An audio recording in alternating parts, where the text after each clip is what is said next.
What would win in a fight? A bat'leth Or a longsword? This is going to be an interesting matchup because the bat'leth actually is pretty useful. It's great at half swording and tangling up swords so it can get in close and do a lot of damage. The longsword has, in theory, more range. It also can move and redirect and thrust a lot quicker. The bat'leth can do tricky actions like geislings or shooting over the top of a parry, and because it's heavier, it's going to be harder to parry. But all this yapping is just theory. There's only one way to really know for certain who would win in a fight.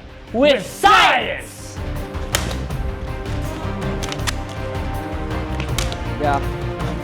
Yeah. Yeah. Yeah. Yeah. I called out mine, I think. Yeah. Here's. Yeah. Here's. So in the competition of bat'leth versus longsword, The longsword came out ahead. yeah, it came down to effective range once again. I have so much more range than the bat'leth does. And then on top of that, because the bat'leth is harder to maneuver, if I picked a line and thrust, I could outmaneuver the bat'leth, and it was just hard for it to recover.